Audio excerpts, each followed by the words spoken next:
I think this defence, they've been playing zone defence for a long time. They're getting picked off here.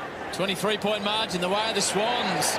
Warner runs onto the footy, gets rid of the tackler, unloads from 50! The Swans can do no wrong at the MCG!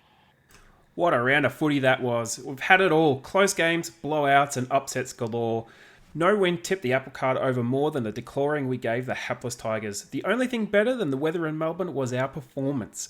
We've got the review, the good, the bad, the ugly, the clown files, and the usual stuff. I'm Justin, and with me tonight is Josh on this Monday night SwansCast, the #1 Sydney Swans weekend review podcast. Josh, what a week to be on, and what a week to be doing this SwansCast. I have two words. The Chad. The Chad. The Chad. He was great. He was amazing. Oh, look, for, what is he, 5 games in now? 5 games in, 20 disposals, another 2 goals, backed up his performance from last week. You can't ask for any more. No, just tore it to pieces. But they all tore it to pieces, and it's easily the best game we've played since the second half of 2017. Without question. I want to say it's better than then. I tried to think back a better game, and I'm kind of racking my mind for maybe at some point during 2014 or 2016 when we absolutely dominated the competition. Well, if you're going to go to 2014, it would be the prelim we played against North. Yeah. Gave them a spanking and a half. North. Gave them an absolute spanking. But and we're going to talk about how I watched this game later on in the show, but easily the best game we've played in at least 5 years. In a long time. And we did it with so many young players, and they have been absolutely phenomenal for us as well. So we'll kick the show off straight off the top of the agenda. How good is footy again, Josh? It's great. It's easy to watch. Even the blowout games, even the blowout games, I guess, that where someone's getting completely spanked. The team who's winning's not just kicking, they're not sort of sauntering down the field and kicking. They're exciting to watch as well. We looked fantastic. I mean, even the Bombers looked great, even though their opposition looked like complete and utter shite. Yes. But it's good to watch again. Now, speaking of complete and utter shite, I watched AFL 360, and they ripped shreds. Are you saying AFL 360 is complete and utter shite? Well, sometimes, but more along the terms or case that they also called St Kilda complete and utter shite as well. They were horrible. Oh, they were dreadful. They out-Northed North. I know. Like North Melbourne got spanked and St Kilda's just like, hold my beer. And then Port Adelaide's, whoa. I got it from here, guys. I can do even better. Far out. Me and Mrs. Blogs, we were walking back from the game at the G, and we're looking at the score, and we're looking at each other like, what the hell is going on? This is absurd, right? There's no way Essendon's this good. Then we watched part of the game, the West Coast Port Adelaide game. We watched probably 5-6 minutes and just went, nah, we're going to do something else. We're going to watch the replay of the Swans game again. Yep. So, It was pretty bad. Oh, it was one of those cases where, like, Port Adelaide always been a bit of a downhill skier, a bit of a favourite when the season starts off. Last year, they were on top for the whole season. Then they were on top again for the first 2 rounds, and they just get crushed. Yeah, I think people are reading a little bit too much into West Coast off the back of that performance, because Port were horrendous, but it's kind of that age-old thing. They've really got to talk up the big clubs. And if you're going to talk up a club from the other side of the country, well, it's really only going to be West Coast. They've got the most money. They've got the biggest membership. Second to Collingwood and third to Collingwood or Richmond. Which actually, when you think about it, how much airtime the Swans have managed to get this year, that's quite phenomenal that we've managed to get so much media attention over the last 3 weeks. We're on pretty much every show now. You can't watch any of the shows on Channel 7, Channel 9 or Fox without the Swans getting at least 5 to 8 minutes in every show. No, you're right. And this kind of works back into what we spoke about last week about the weight of expectation as well. That when people start making grand predictions, which some pundits are already for us, and you end up in that situation where you believe your own bathwater, or you start drinking your own bathwater like Adelaide did a few years ago, and to some extent we may have done that in 2014 as well, going into that grand final. Yep. Yeah, well, where does it leave you? So I'd rather just go, no, we're just happy and the rest of it can just be quiet. Speaking of expectations, I've got this little nugget from Cam Mooney on Bounce on Sunday night, which is last night. Great show, but I'm not quite sure about this one, and Longmire is really struggling to keep the lid on it at the moment. Here it is. A 100-goal kicker this season. This season. And it just might be Tex Walker. Oh, Tex. I don't think it'd be anyone else. Hey, just go, camera, back to me. Was that a bit of auditioning for a movie or something? Smooth boy. Well, I'm on target at the moment. Tex has kicked another 6. He's kicked 17 already in 3 rounds. Bags kicked everywhere. Big bags. McKay kicked 7. Bruce kicked 10. But I'm going to go again here, guys. Oh, no. Camera. For my Sydney supporters out there, take this to the bank. Oh, no. After yesterday, Sydney will play in the grand final. Very early call. Right, and I'm on song at the minute. You have completely lost it. Yeah, I just had to chuck in a couple of horns in. Do you know what? Like, he's probably right about Tex though. Yeah. If someone's it's gonna be on the back of the last 3 matches. It's got to be Tex if someone's going to get there again. But I have this theory, and that is that Cam Mooney is still peed off about Nick Davis, and he's trying to put the moz on us. That's all it is. He's just trying to put the moz on us over Nick Davis. So he's still trying to get his revenge. Yep. Well, he had a shot. I think it was might have been the 2008 grand final when he shanked one from directly in front. So look, Cam Mooney's he's a great personality, but geez, I wish he didn't come out with that call. So it's a bit early in the season, only the 3rd round in. But damn, it's good to be 3-0, Josh. Yeah, instead of 0-6. Yeah. Well, yeah. Well, My. Well, you know, I don't know what's better box office viewing at the moment. Is it maths or is it the Sydney Swans? Everyone seems to say it's Sydney Swans. Sorry, did you bring maths into this? Well, you know, everyone raves about maths, and sometimes when I've, trying to get some time on Mrs. Blogs, I've got to watch a bit of maths. Man, you need some re-education after this is done. But I know, I don't. I'm not a huge fan of it, but sometimes it's like watching a train accident in slow motion. It's fascinating. Well, if you wanted to watch a train in slow motion, you could watch a North Melbourne game. Hey, I don't want to torture myself, okay? Other item on our agenda is Don Pike. This guy, up until last week, and we loved his recruit in the offseason. Me personally, I thought it was as good as any that we could possibly have done from player or coach perspective. But up until last week, he was sort of flying under the radar. But now there's just been, in the last sort of week, last 5 days, there's been, I'd say, over half a dozen articles in various news publications about Don Pike, Josh, and just how much of an impact he has had on Sydney. Yep.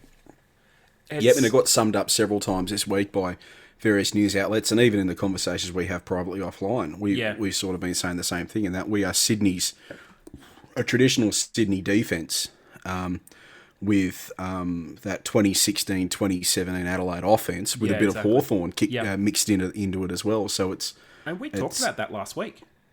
We talked exactly about that last week, yeah. And now everyone's joining the chorus and singing it. Like David King, he's singing the praises of Don Pike, saying it's an astute pickup.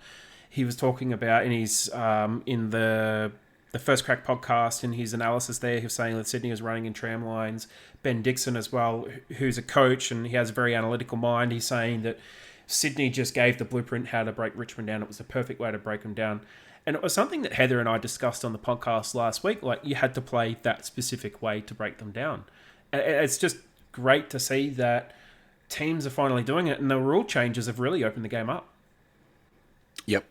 Yeah, it has really affected teams that relied on zone defense more than manning up. And I think traditionally we're sort of better at manning up. And actually, when it comes to manning up as well, I've noticed this year that our backs are often playing in front of their opposing forward as opposed to playing their back shoulder.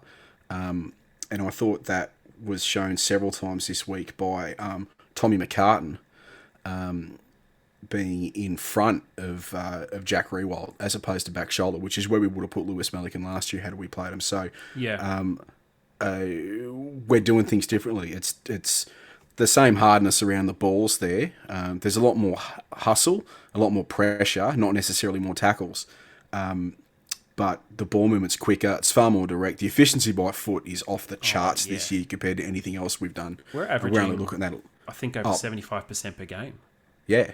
Yeah, I mean, even this week, so we pulled this up a little while ago, of the 22 who played on the weekend, 16 of them had disposal efficiencies over 70%. And for a Sydney team, that's just unheard of. And for the other 6, the lowest was Josh Kennedy on 50%, but there was no one below 50%. And that's just unheard of for us over the years. Like the way we move the ball is completely different from anything we've done in the last, I don't know, 5, 7, 8 years. Yeah, we after 2014, we kind of transitioned into a bit of a down the line team, and we had the players.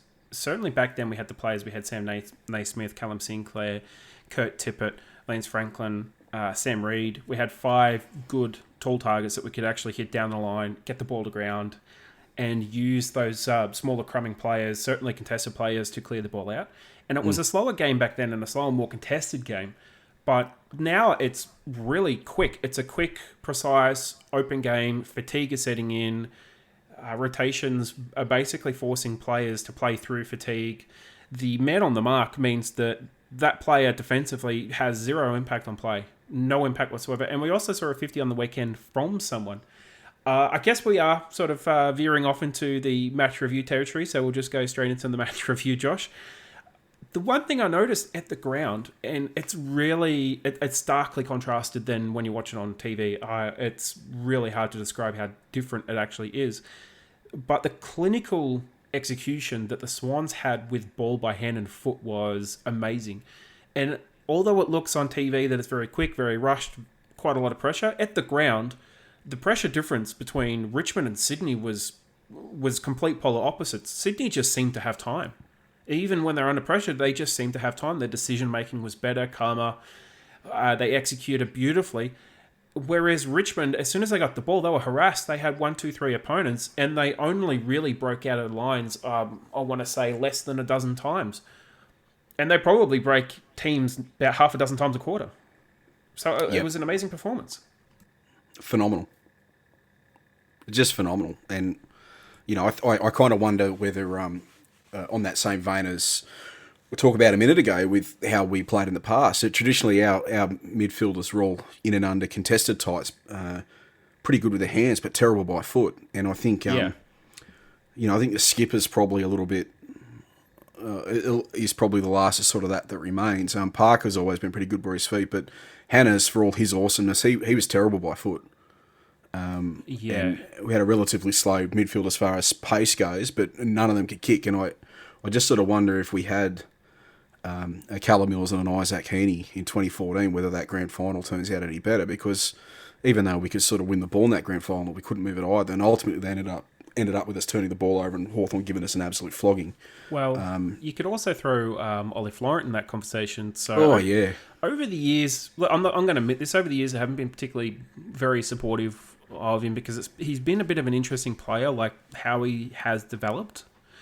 And it's far more clear what kind of player he is developing into now. And it's not an outside player and it's not an inside player. He's a link transitional player. Dion Prestia, Dan Hanbury type of player, playing that role where he's really going contest to contest and moving the ball, keeping the ball moving. And his impact, really, it can't be understated just how important he was in some of the link play with the Swans on the weekend.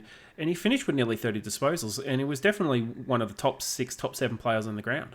Yep, absolutely. And in the same vein, I really like the way we're using Nick Blakey this year as that winger utility type, instead of trying to use a really inexperienced player to spearhead a forward line that doesn't exist. I much prefer... Blakey, I wish someone would teach him how to run, though.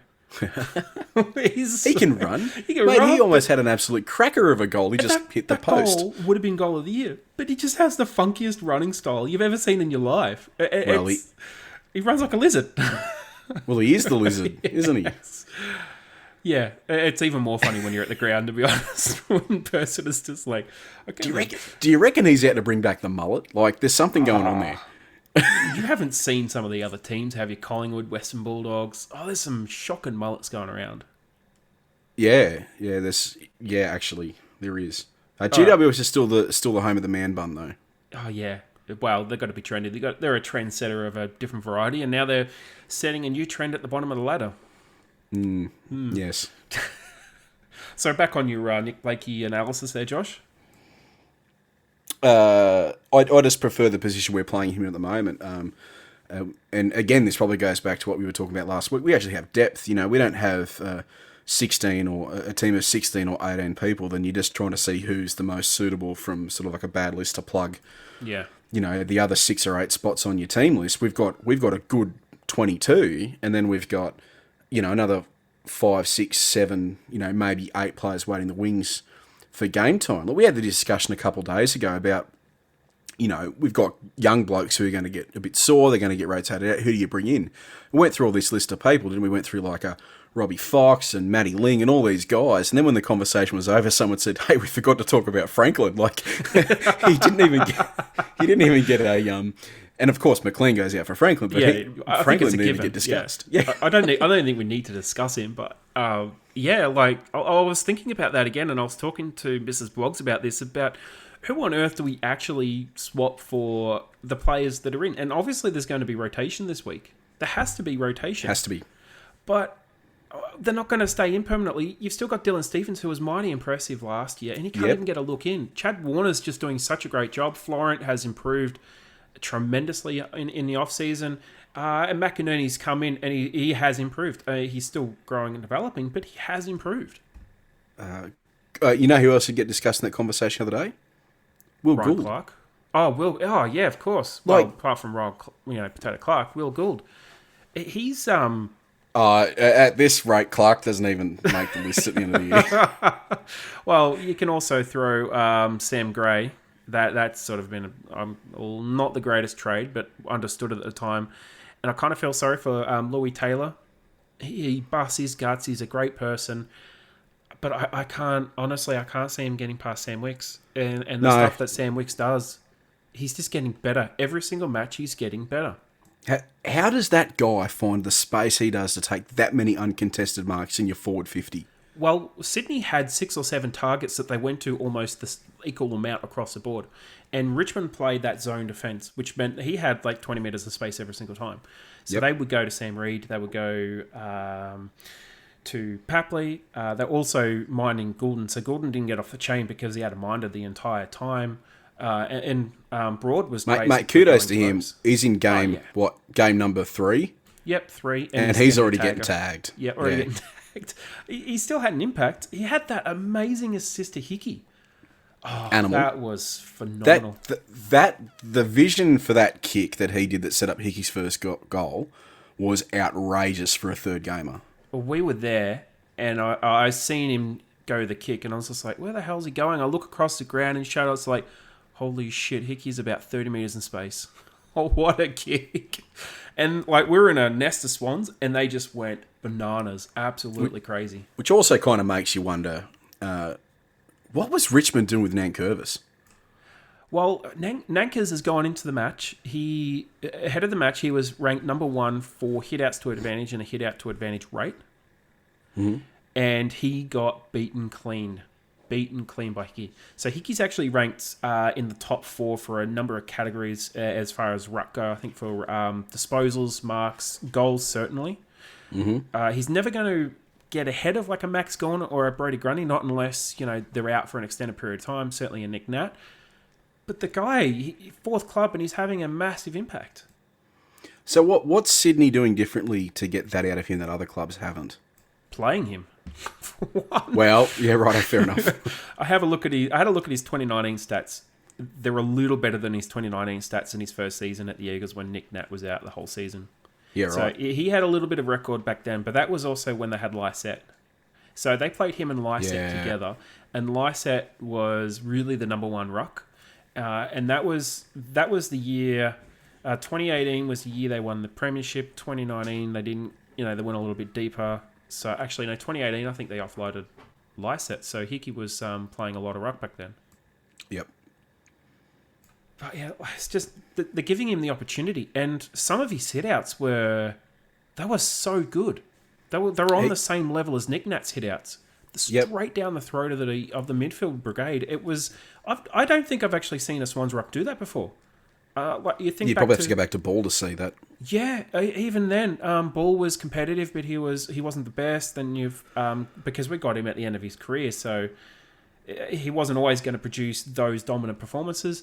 No. Darren Jolly was good, but this guy is an amazing tap ruckman, and we love that about Naismith. We always thought, good, aggressive player, decent tap ruckman. This guy's just out of the world. He gives us. I kind of bagged him last week. I said he probably won't give us much around the ground. He looked a bit stun mullet on the wing a couple of times, but I think he probably gives us more around the ground than Naismith anyway. Actually, he gives us considerably more around the ground than Naismith does. I would say out of all the ruckmen we've got on the list, he gives us more pretty much in every area of the field. I think we talked about Heather and I. We thought maybe Sinclair would come in for Franklin. We thought it might be the right kind of game, but they brought Hayden McLean back in, and I can see why. The guy doesn't get beaten much in contests, and he doesn't get pushed aside. Nope. He's not playing second ruck, which I think is good, but if they needed him to, he could. But he's strong enough to hold his ground and bring the ball to ground, and that's really what we need in that forward line, is someone to do that. Whereas Sinkers, he was more of a lead-up forward. And, with the kind of brigade we got now, we don't really need that. We need someone to just anchor in the forward line and take the contest. Yep. Yeah, so Hickey had a great first quarter. 1 goal, 20 set marks, and a bunch of hitouts. But look, who was your favourite player of the match, Josh? Oh, look, I waxed and waned a little bit on who I would have gone with for my favourite. Look, I've got to go back to the Chad though. It's got to be the Chad. I don't know what it is. Probably Sam. Out of all the guys out there, probably Sam Wicks. Yeah. Sam Wicks really should have been it, but that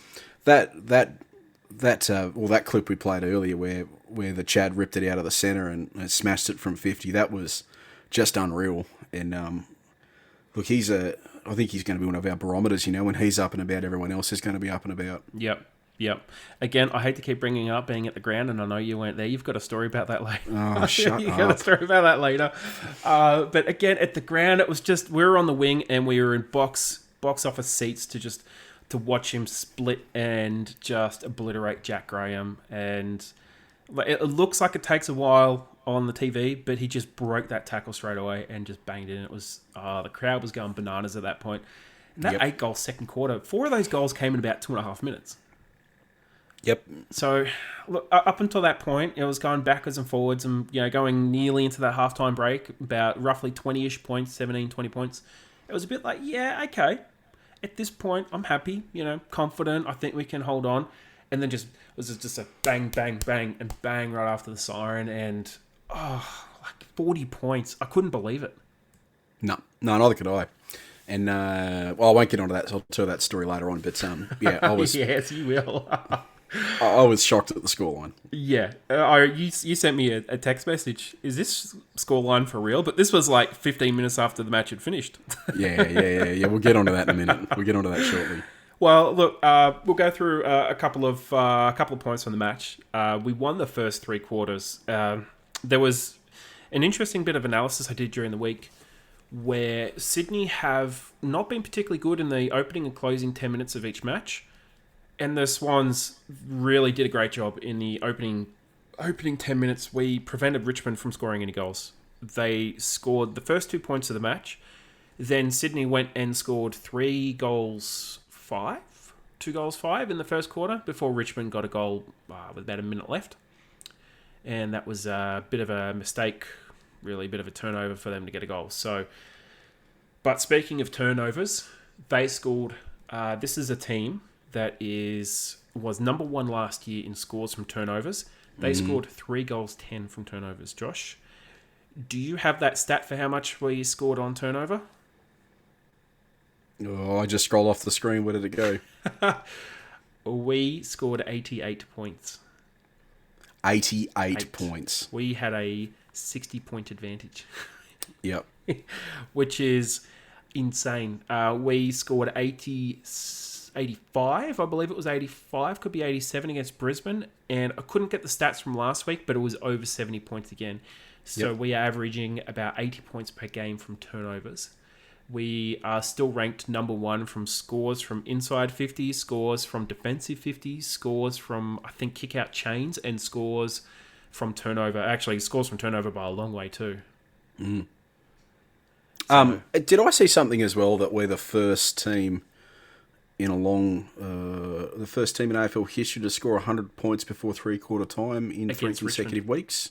I don't know about that one, but we are the first team since, I believe it was St Kilda or maybe Hawthorn that beat Richmond back in 2018 or 2019. Yep. To score more than 100 points against Richmond by three-quarter time. Yeah, and right. Amazingly, we are the only team to beat Richmond during a day match at the MCG in their entire premiership run. Yeah, right. So 2017, we beat them. That was the Gary Rowan special. And then, obviously, this weekend, we flogged the living shit out of them. So, yeah. Unreal. Another interesting stat is for the third consecutive week, we have led by 50-plus points at some point during the match. Mm-hmm. And we have scored 100 points in consecutive weeks for the first time since 2017, which was rounds 7 to 9, which was Brisbane, I want to say Carlton, and I think it was St Kilda before we lost. Carlton, was that the game where Buddy kicked 10 and got his Coleman? No, that was at the end of the season. I think it was the early one. No, it wasn't Carlton. It was, I wish I looked this up, but it was Brisbane. I can't remember the teams. Brisbane, St Kilda, and someone else. We scored 120, 100, and 110 and 100, and then we lost by 6 points to Hawthorn. I was actually at the SCG and the MCG for those matches, so that was the buddy match when he kicked 4 or 5 goals. Yep. But I digress. Have you got any other stats for us there, Josh? No, not. Oh, well, I mean, we can go through the whole lot if you like. There's plenty there. It's a couple of good points. Like we had. We definitely possessed the ball more. Yeah. 14% more time in possession, and we killed them and everything else. 47 more disposals. We had 65 more kicks than them. We had 15 more inside 50s. Yeah. Imagine Sydney with 62 inside 50s and a team that averaged 35 last year and the year before. Unbelievable. I think the year before we couldn't even crack 50 most of the games. Yep. Disposal efficiency, 76%. Yeah, which is phenomenal. Which is phenomenal for us. Yeah. And it gets even better when you look at our kicking efficiency as well. Virtually the whole team was, bar 2 was over 50%. Most of them were mid-60s and above. And we had many who were above 90%, including virtually everyone who plays across our half-back line. So the ball coming out of the back is really accurate. Who was up there? Jake Lloyd had like 96 and... Georgie Hewitt had 100%, even though he ran on dusty most, but he only had 3 kicks. It still went to where it was supposed to go. Yeah, exactly. Ramps was the same. In fact, the lowest of the guys coming out of the back line was actually Dawson at 76, a measly 76 by foot. So it's just so accurate. Yeah, look, we managed to keep Dustin Martin to virtually no impact at all. And funny thing is that on AFL ratings. On the AFL fantasy points, he had, I think it was about 56 points. But then if you look at AFL player rating, he was ranked the 5th or 6th best player, or 5th or 6th most impactful player on the field. And I couldn't really think of those. I couldn't reconcile it. Like, you're looking at his performance, he wasn't good. He had virtually no impact. And his second quarter was ranked as like one of the best of the year so far. And it's just like, you're serious? I really like the fact that they, at some stage, they decided, look, we will plan to not hard tag him in the middle, but really, really clamp him when you went into the forward line. Yeah. And that's obviously where he's the most dangerous. Because one of his criticisms has been that in the clearances, he just sort of, kind of sits around the edge and waits for a handball receive, and then he goes to town. He never got an easy handball receive when he was in the middle, even when he was loose. And he definitely didn't get quality possession when he was in the forward line. Yeah. And by his standards, like he had a measly 20 possessions, but by his standards, and no goals, not by his lofty standards, that was actually really quiet. And then you brought up player ratings. So one of our blog followers pointed this out earlier, and that is that Shai Bolton. Shai Bolton had a worse. He was arguably our best on ground. Yep. He had a worse player rating than James Bell, who didn't even take the field. Which was incredible. I think James Bell had 0. Shai Bolton was like well into the negative. Yeah, he's about -6 or 7. The only player who comes to mind for having a better game for us than him would have to be Brendan Goddard in that 2017 match when we beat Essendon when we had to kick, I think it was 3-2 with about a minute and a half remaining. Oh, the miracle comeback that never should have happened, yeah. That, and he had that absolutely horrendous turnover in the back pocket, and we got the goal out of that from Gary Rowan. Yeah. But Shai Bolton, he was horrendous. He did not have a good game.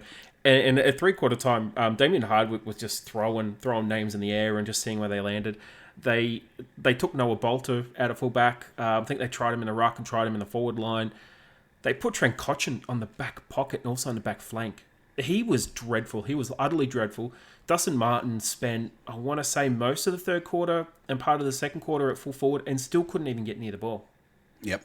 So, yeah, Daniel Rioli had 3/4 of a game after coming in for Dion Prestia, who did a hamstring early. Yeah, and he only got a goal in sort of junk time anyway. Yeah, he was a bit of a non-factor. He finished with 2, but he was crap. He was crap.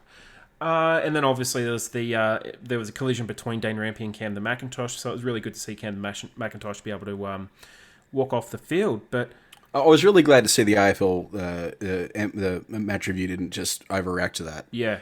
And send him to tribunal doing something stupid about that. I mean, those two guys collided. Rampy was the only guy who had his hand on the ball. Yeah. There was no malice in it whatsoever. It the wasn't ball was anything in the league. Well, it's funny. People still try to draw parallels between that and what's his name? AFLPA, the guy I don't like from the Cats. Danger Flog. I thought people were trying to draw parallels between that. Yep. I thought, you got to be joking. They're two completely separate incidences. But ball was in dispute. That was a bump off the ball. The closest one that comes to mind is the one when Luke Parker. A lot of people cried about Luke Parker. I can't remember who he had an impact with, but it was a very similar one where Luke Parker went side onto the ball, and I think it was maybe GWS. Yeah, it was just at the point of collision, though. But the ball was in dispute. Yeah, exactly. It was very, very similar in that Dane Rampy's charged in. He's got the ball, but he's turned as he's got the ball, not to bump, but to protect himself. Yeah. And Camden McIntosh went a bit too low, and Dane Rampy just flipped over the top of him. So it was I thought that the point, like, Rampy actually hit him with his elbow during the spin, so it wasn't hip into head. No, he's tried to avoid him and tried to protect himself, and it was a complete accident. So yeah. It was actually nice to see the Tigers say, do a bit of a great sportsmanship post about Ramps as well for that. Yeah, and I think the players knew it was an accident because none of them went and remonstrated. No, they didn't. Dane Rampy was there just making sure he's okay and called over the stretcher. There was no malice. Obviously, the crowd was booing and basically everything at that point, and security was going to be needed at some point for the umpires to leave the field again. It was actually getting that bad. They were swearing and carrying on and whatnot. I reckon a few empty beer bottles might have been thrown at some point if they were still at the ground. But yeah, no, they Richmond did not appreciate some of the decisions, especially. And I've got to admit, one of them was the goal that. I think it was a goal that Logan McDonald kicked. Oh, this was off the non-marked to Nankervis. Yeah. Sam Reed's tapped the ball out of his hands after Nankervis has clearly marked it, and I just remember watching it. And I'm like, oh, he's got the mark. Why is the ball going forward? Is there a free kick? And then Logan McDonald got the goal. It was just well, happy days, no worries. On one of the overhead shots of that passage of play, there was two umpires watching that, and both of them got blindsided at exactly the right time. And it would have looked like Nank dropped the ball. I would have been filthy, but if it was paid the other way, but I could see how that one occurred, and it didn't affect the outcome. But. No, it didn't affect the outcome. But you're just watching Nank. He was shocked. He was stunned that it happened. That it was actually called play on, and a lot of the play to the whistle. Yeah, and the Richmond players were stunned as well. That's why they didn't really defend. They were sort of standing there like, what's going on? But the Swans kept on playing, and they got a goal, and it was great to see Logan McDonald get a goal. And so Chad Warner finished with 2, Wicks finished with 3, should have finished with 4. Papley finished with 4, and our highest goal scorer was the Post, finished with 5. Yeah, 5, and as someone pointed out, if they were goals, we win by 75 points. Yeah, exactly. Disposal-wise, Josh Kennedy wasn't our leader, actually. I think he was our game-high 5 centre clearances. Yeah. But actually, I'm looking at your list of best players here, and I cannot believe Callum Mills isn't in this. Guy's got 31 touches, 13 clearances. That's on and me. I think, well, you got 13 contested possessions, is it? Or 13 clearance? Oh, got my 13 stuff mixed up contested. He finished with, I believe it was 7 clearances as well. Yeah, righto. But he had not bad stats for a halfback flanker, if you know what I mean. Oh, I know what you mean. Wink, wink. Chad Warner, well, we touched on him before, but he had 5 tackles and 18 pressure acts. And John Longmire, speaking on AFL 360 tonight, said that they absolutely loved the work that he was doing in the hub last year. They gave him a taste of football, a couple of games, just so he get used to it. Yep. But his work rate and his aggression and his toughness, they loved it. And they couldn't wait to unleash it. And they knew, they were confident, and they knew that when he was going to get a chance this year, he wouldn't disappoint. And Longmire just said he's a terrific competitor. He is hard and he's brutal and he's just a flat-out competitor. I mean, these numbers, 20 disposals, 2 goals, 5 tackles, 18 pressure acts, you would be pretty dang happy getting that from someone like Parker. Yeah. Yeah. And this is coming from an 19-year-old, so... 19-year-old fifth gamer. Yeah. Yeah, exactly. Well, let's move on into the next part of the show. We've got the social question, Josh. Yep. The question that we put out to the crowd. And it was an interesting one because there are some major stories this weekend. We've covered a fair few of them already. Well, there was also tonight, if you don't know, Geelong just survived the Hawthorn match. Again. And Chad Wingard had a shot on goal, I want to say with about 2 minutes left, and it was touched over the line. And then Hawthorn brutally turned the ball over in the middle of the ground, and Geelong ran it down the other end, kicked the goal, and then Hawthorn got a goal back seconds later, but Geelong were able to hold out for the win with about 45 seconds left. So, yep. Chris Scott was a bit more relaxed than he was previous weeks. Oh, it's just... Well, because something went his way. I mean... Yeah, I know. Such a windbag he is. Oh, mate, I'll tell you what, if you ever had a criticism for Horse, one thing you could absolutely never, ever criticise that man about is his composure and his professionalism in all his press interviews is second to none in the competition. Oh, yeah, 100%. He is, even now when he was doing the interviews with AFL 360 and a couple of the other shows, he's trying to keep the lid on it. And his presser after the match... It was a great presser, but that lid was well and truly flying off with the wind. The lid's gone, and he's trying to put a lid on a pot that's firmly rolling down a hill somewhere. The lid's in orbit by this stage. The lid's in orbit, yep. It's like, no, it's only April, let's calm down. He'll have a hard job keeping... Well, I know we have a hard job, but it's going to be a full-time job keeping people grounded, I reckon. Yeah, especially the players. And if they can do that, amazing. But this also is very related to our social question, which is, if the Swans flogging Richmond isn't the biggest talking point this round, what is? Josh, can you kick us off? Chris from Facebook said the tipping is being absolutely putrid this weekend. Oh, yes. And I think he put his thing up. I think he was 7 from 9 or no, he was 2 from 9 or something. 2 from 9, yeah. He had a shocker, yeah. To be fair, mate, I probably would have tipped exactly the same way you did. Mrs. Blogs, she was the same. She was ropeable, and she tipped against everyone who won. And Ash, who's also in our group, he said he didn't even want to talk about it. No, he was pretty upset. We've got one from Emma from Facebook, and she said we flogged Richmond without Buddy, and that has actually been a big talking point as well. Yep.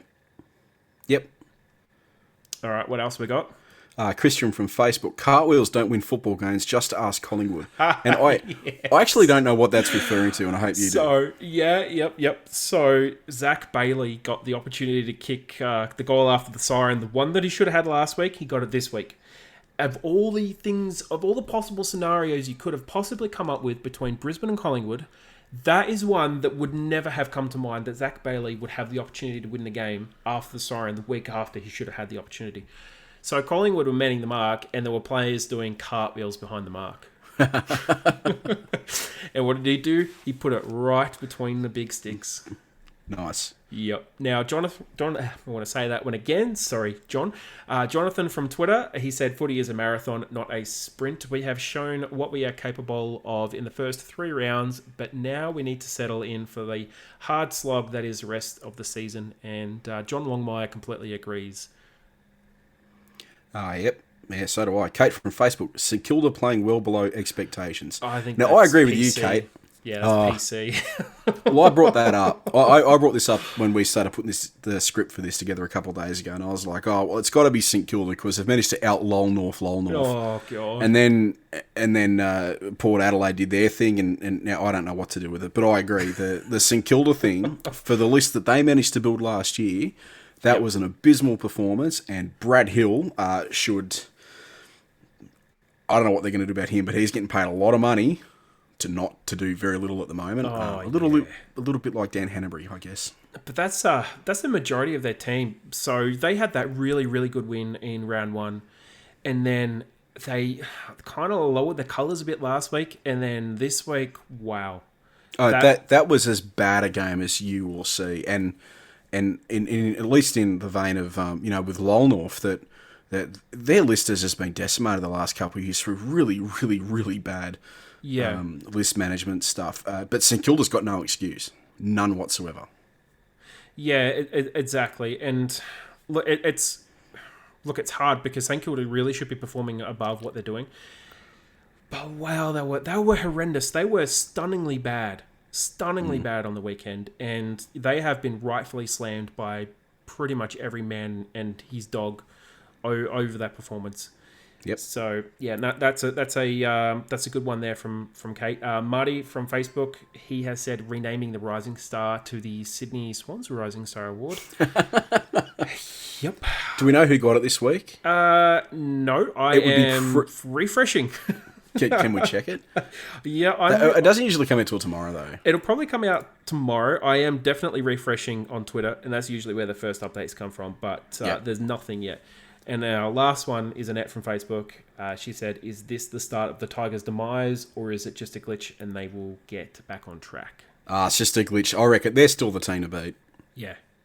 Yeah, you don't win 3 out of 4. No. Been crap. So. Interesting, they lost round 3 last year and the year before and still won a premiership.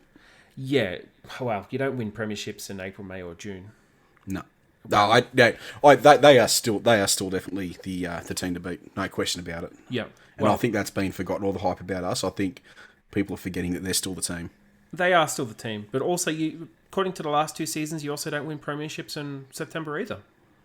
No, that's true. That's true. Now on to our Player of the Year votes. Josh, would you like to round out the votes? So votes are round 3. 1 vote to George Hewitt. Superb, great game. Great game. He didn't get his hands on the ball much, but don't think you can undersell his impact. Tommy Papley, 2 votes for him for the little plumber. Callum Mills, 3 votes. Thank God he's a midfielder now. Yes. 4 votes. Tom Hickey, the animal. Yep. And number 5 for Wicks on Fire, Sammy Wicks. Yeah.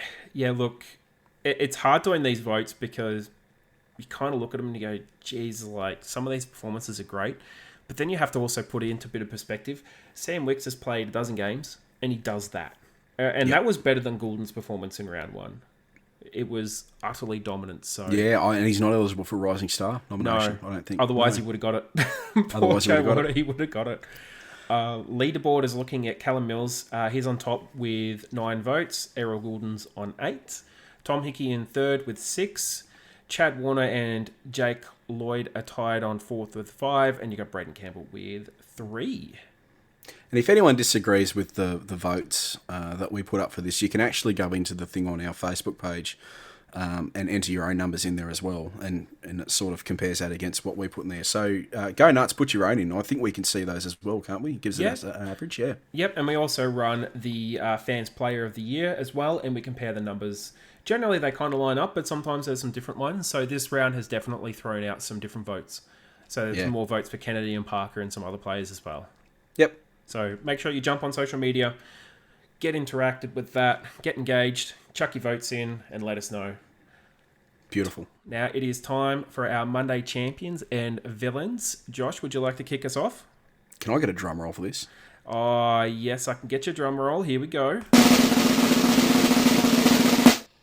Damien Hardwick is my hero. Hey, settle down. Just give me a second. Damien Hardwick, when we played them last year, was very critical about our game style. And Yeah, he was. the thing that made people really angry was that he was probably right. What he failed to acknowledge last year is that on occasion they did it as well, which was put extras behind the ball. In fact, they put extras behind the ball this week at one stage. But for him to say that last year and then come out this year in his post-game press conference and really sort of sing the praises about how well Sydney played and how we flogged them in every facet of the game was his words. I thought that was very brave, and he used his comments from last year to qualify his comments this year. And I thought, I'm not a real big fan of Damien in his press conferences, but I thought he was pretty good this week. So maybe hero's a bit far, but he's definitely not the villain. So I've got to, and I thought he rated a mention. So Dimmer's my hero for the week. Yeah, I actually will agree to that. We listened to the match press conferences on the way back from the ground in the car, and we were very impressed by Dimmer's response and his very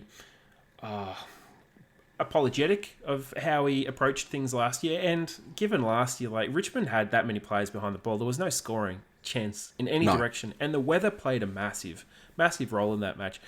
It was a cold, wet slog, and to be honest, even if it was 20-minute quarters, I would have doubted that the score would have got past 50 for either side, no matter how attacking they were. It was dreadful Dower match.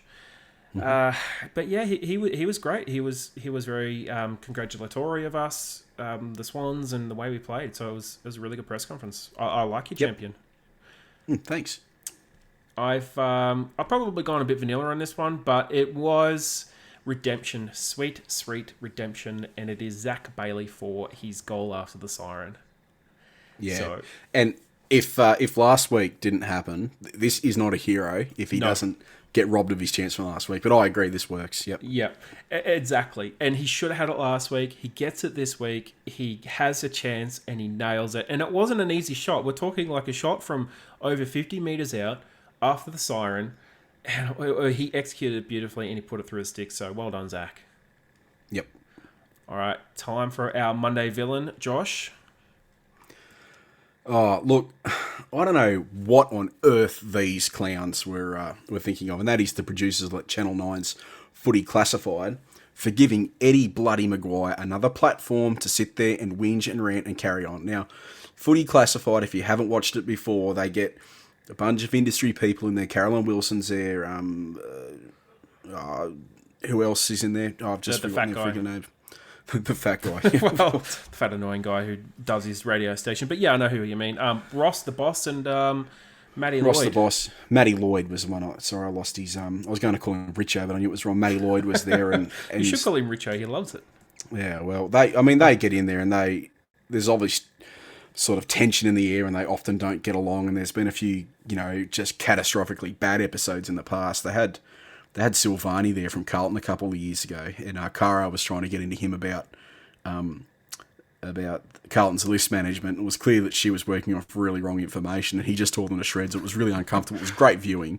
He just tore it to pieces. It was hilarious. On that one, there's actually an even better episode when Luke Beveridge is on, and Damien Barrett's talking to him, and he tears shreds from Barrett, and Barrett actually gets blacklisted from the club. It is beautiful. Yep. Yeah, it's a great episode. I actually like the show because it's they clearly don't get along. But they clearly don't get along. But at the same time, there's a certain amount of respect, and I cannot believe that they've managed to get Caroline Wilson and Eddie Maguire to sit on a panel together. Oh yeah, especially after his comments. I know, but Maguire offers nothing. He's a serial complainer. He's a clown. I can't stand the guy. And I just don't think he gives any. He didn't need another media platform, and I'm just pissed off that Channel 9's put him on there. Yeah, well, he's a Channel 9 guy. Remember, he was the CEO of Channel 9 at one point. I don't care. Yeah, I know. I just don't like him. Get rid of him. No, I agree. And look, the sooner he slithers away into obscurity, the better. Oh, I don't disagree, and I think every Sydney supporter would agree with that 100%. Absolutely. My Monday villain is completely unrelated to this topic, but and I totally agree with it too. It's Brad Hill. Now, it's a hard one because he actually has played well at all three clubs he's been at. He was great at Hawthorn. He was very positive for Fremantle, and he's played some really good games for St Kilda, but he was symptomatic of their performance on the weekend, and it was dreadful. I caught really only highlights, and the highlights I watched were completely bad lights. There was nothing good about them. He was kicking it out on the full. He was turning it over at will. I didn't even bother looking at his stats, just the way he played. It was horrendous. And St Kilda were bad, like out of this world bad. And he was, I don't want to say he was corporate number one, but for the amount of money he's getting paid, the responsibility he has, he's just like, Brad Couch has to do better, has to be better, and you can't be turning in performances like that. That's like what GWS captain was doing last year. Name escapes me, and it's the reason why he got dropped from the finals for it. Canelio. Good old Niggs. So who's out for 4 to 6 with an ankle injury now too. Exactly. So you got to do better than that. Yep, shocking. It's a horrible game. All right, now it is time to lighten up the show a bit, and we're going to go into our clown files.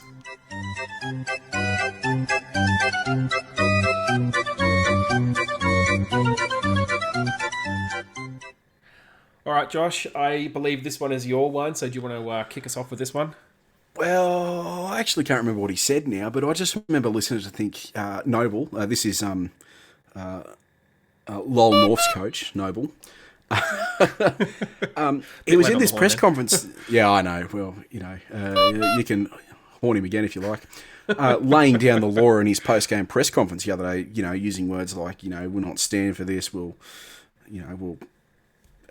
take appropriate action and we'll bench players and we'll drop them and all this kind of rubbish. And I thought, wow, you've been there 3 games.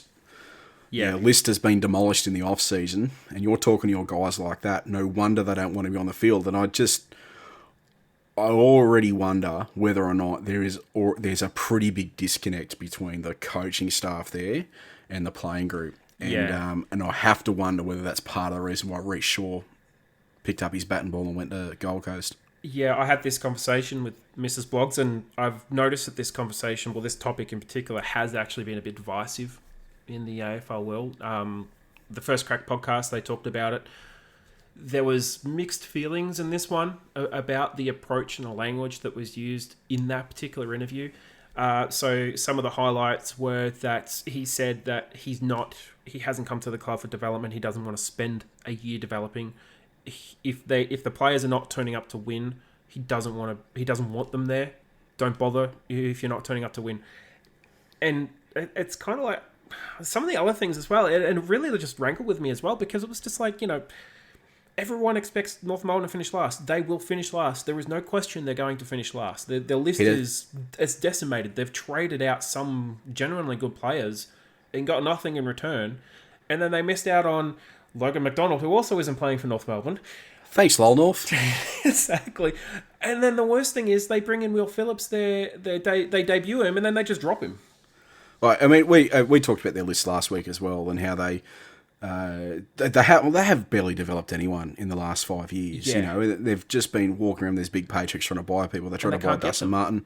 No, they tried to pick up Dustin Martin, didn't get him. Gave Jared Pollock way too much money, and now he's out injured. Yeah. Jake Kelly. Who else was in there? Pretty much anyone who's Luke Parker. They went off Luke Parker. They went after they did go after Luke Parker.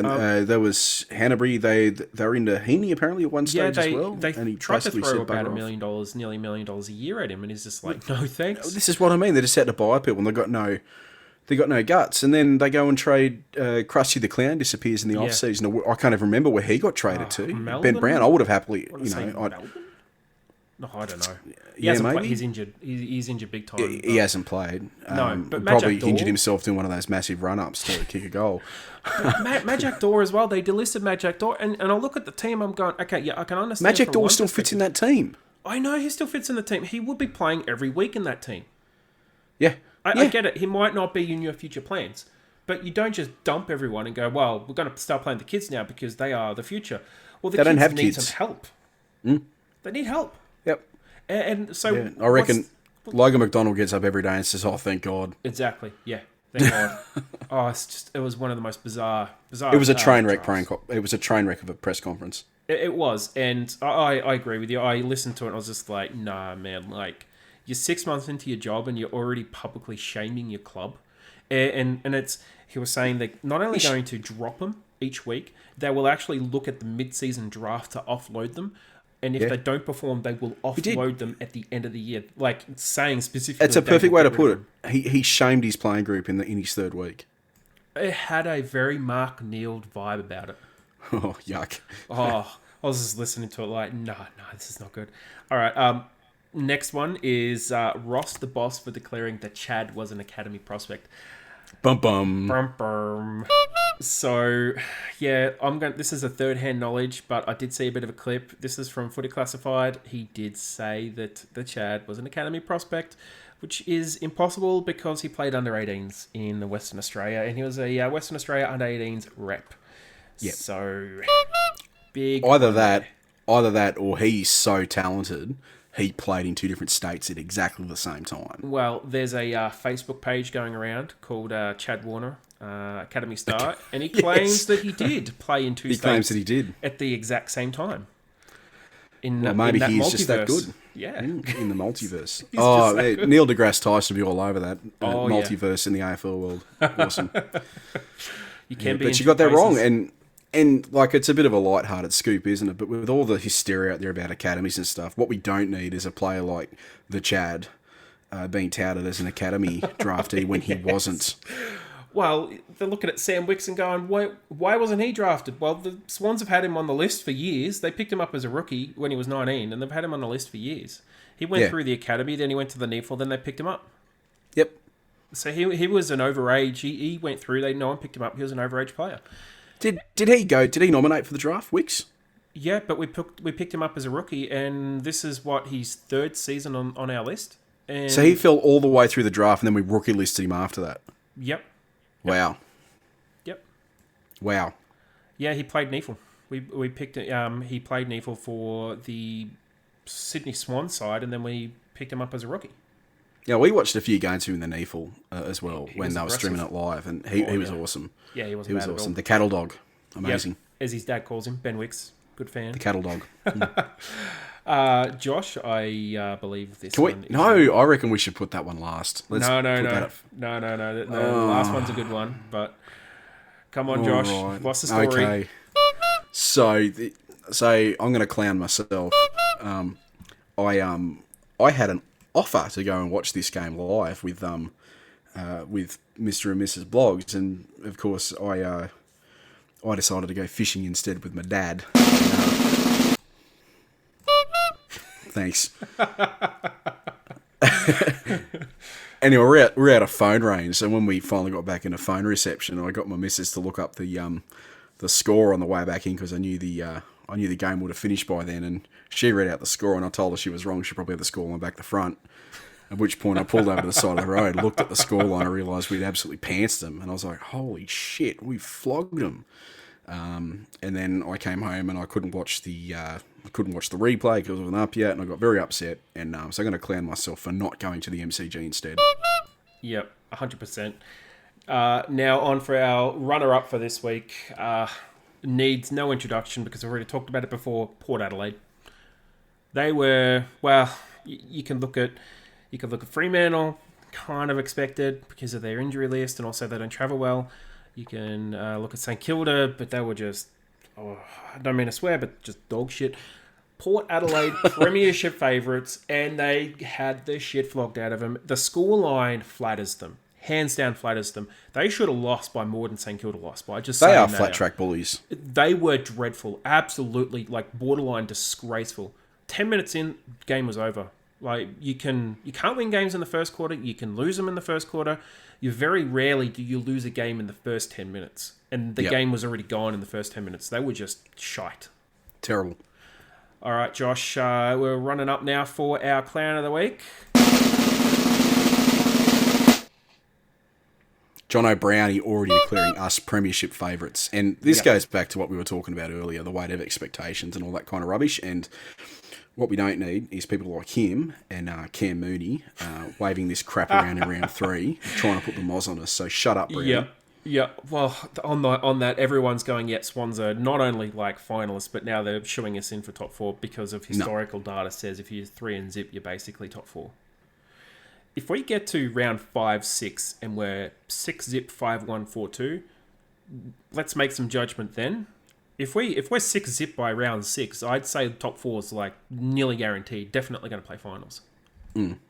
Yep. But it can change. It can change in an instant. We can lose 4. It's a different ball game down there though, and I just think blowing that kind of sunshine up young people's backsides this early in the season is just a little bit too far. Yes. And I know they want to draw comparisons between us and the Baby Bombers, and I would quite happily to get to October and find out we are the modern version of the Baby Bombers. But let's just try and keep some sensibility about stuff until then. Yeah, exactly. All right, now it is time for the good, the bad, and the ugly.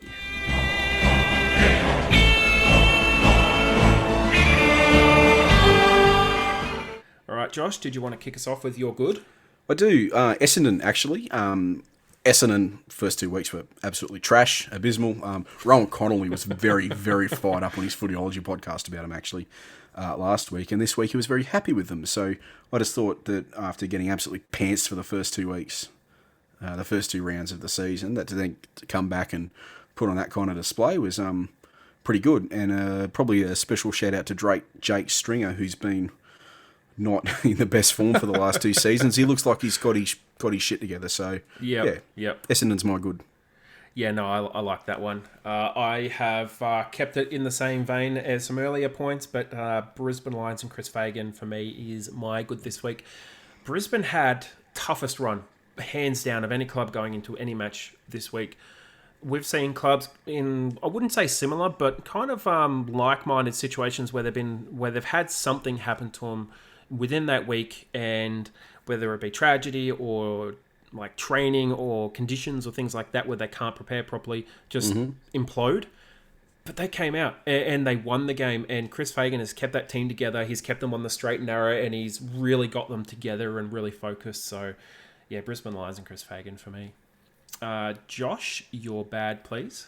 Well, this wasn't originally my bad, but then I had to change it, and that is Lol North. Yeah. So North Melbourne. I'm just going to leave it at that. Lol North. Yeah, I know what you mean. Good old Drunko Robbo on AFL 360. He was making the point that he had to sort of sit there and think, was North Melbourne this bad? And he said, rationally thinking about it, actually, yes, I expected this. I don't think North Melbourne expected it, but I would be a far cry to say many people didn't. So, yeah. I had them as wooden spooners. Yeah, same. Can I just say, too, it's not that I dislike Lol North, it's just that I hate Lol North. And the reason I hate Lol North, I hate the way their fan base treated Adam Goodes in his last game. Yeah, they weren't. Everyone knew that was going to be his last game, and they still booed the poor bastard off the field, and I've never forgiven him for it, so fuck him. Yeah, he might need to beat that. No one arguments. I've had a checkered history with North Melbourne supporters. Trust me, I've got whole different reasons for not liking them. For mine, the bad is Collingwood with 30 seconds to go. The Richmond lost to Gold Coast, I want to say back in 2012, 2013. Paul Roos described as the worst 33 seconds of football when Richmond conceded 2 goals in the last 33 seconds to lose the unlosable match. And that was the match where the NRL convert, who has now had a bad history since then. Can't remember his name. Hunt. Carmichael Hunt, the one who went to Hunt. France but did like a shit ton of drugs as well, kicked the winning goal after the siren. Now, there's footage of the Collingwood with 30 seconds to go where Brisbane just had, I think it was about 6 players completely unmanned through the middle of the ground, and all they had to do was win the ball. They got the ball, they spread it out, and then they just had targets inside 50. Collingwood defenders and midfielders were just caught ball watching. It was hands down the worst possible way to lose that match. Sounds like the Dogs beating GWS in that prelim final in 2016 as well. Yeah, it was like that. They switched off. They were ball watching. The defenders were simply ball watching. They were doing that. And that's how Zach Bailey just got an easy mark inside 50 with, I want to say, about 10 seconds left. Yep. Time for your ugly, please, Josh. Well, these guys have taken over from Lol North for me, and that's Lol Kilda for my ugly this week. They're managing out North. Yep. Yeah. Oh, I think enough said on that topic. That's NORF as well for North. Yes. Yep. My ugly is actually GWS. They are lurching from disaster to disaster. We've always talked about Cameron being under. They are uglier than Toby Green's head at the moment. They are, and Toby Green made that game kind of decent for them. 5 goals, will get the 3 Brownlow votes, but they have. We all hate him, but we'd have him on our team. Yeah, we would, but they're suffering in a ridiculous amount of injuries, just like we did over a couple of years. But they're also playing some dreadful football, and they've lost their first 3 matches. I want to say the St Kilda one was, I wouldn't say comical, but the Freo performance was bad. I mean, it was abject bad. It was St Kilda bad. They really should have lost that by about 15 goals. Well, this kind of goes back to that argument from several years ago about are they the best West Coast team in the AFL? Yeah, because they seem to get by on individual brilliance, but they don't really have a lot of structure. And so when 3-4 years ago, when they really were the Orange Tsunami, and they had these really talented, fit guys who could just run in waves, they just demolished everything in their path. But they don't have that anymore. It's not there. I would hate to think what John Longmire and Don Pike would do to them, especially if they were able to keep Jeremy Cameron. Yeah, well. Oh, they'd be going through seasons without losses. Honestly, that list should have dominated for 4 or 5 years. Like not in the way they did, like completely obliterated the competition. They should have won a premiership with that list. That list was phenomenal. It was. Well, that's it for tonight's show. Just want to say a big thank you, Josh, for coming on again. It is an absolute pleasure to have you on. No worries, mate. Thanks for having us. Absolutely. And for all of you who listen, please drop us a like on the podcast, especially if you're listening on Apple Podcasts. Drop us a like, drop us a review. Let us know what you think of the show. Until next time, Josh, cheer the red and white. Go Swannies.